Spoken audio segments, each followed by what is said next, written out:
उसी को लेंगे। ठीक है, किसको पेमेंट करना? मनीष को ले लेना। कितना टोटल पेमेंट करना है? 15,000। 15,000 में से मैं 5,000 रुपये पेमेंट कर रहा हूँ यहाँ से। बिल नंबर 1 2 3 यही मैंने डाला था, ले लिया, एंटर करो, एंटर करो।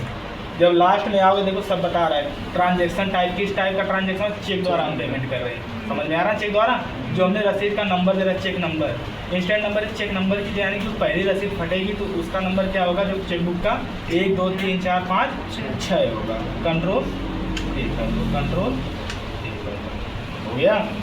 अगर मैं दूसरी बार अगर पेमेंट करने जाऊँ यहाँ से, देखो मनी सोच रहे हो, अब की बार मैं फिर 5,000 रुपये कर रहा हूँ। अब कितना आ रहा है यहाँ पे? 6 बार कितना है? 7 आया। अब अगली बार पेमेंट करेंगे फिर कितना आएगा?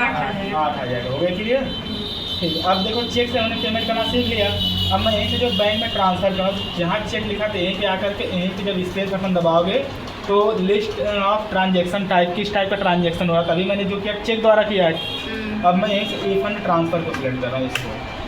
ठीक, तो जब ई फंड ट्रांसफ़र को हम सिलेक्ट करेंगे तो यहाँ पर फिर अकाउंट नंबर पूछेगा। तो यहाँ बताओ अकाउंट नंबर किसका होना चाहिए?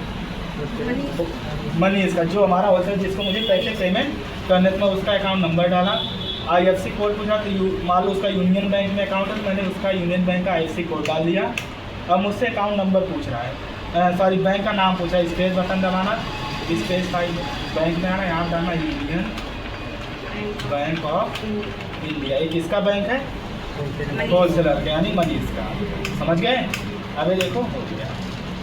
एक तो मैंने चेक से पेमेंट करना और दूसरा जो है किससे हमने किया? ट्रांसफर, अच्छा रिफंड। समझ गए? अब देखना होगा तो कहाँ जाओगे? डिस्प्ले में चेक कर सकते हो। और दूसरी चीज़ अगर तुम्हें चेक करना हो, रेशियो एनालिसिस में जाना। कैश जो कि कैश में दिखा, जो बैंक से कि उस बैंक अकाउंट में आओ, देखो 2 बार ट्रांजेक्शन हुआ है यहाँ पे। ठीक है, कर लेना इसको।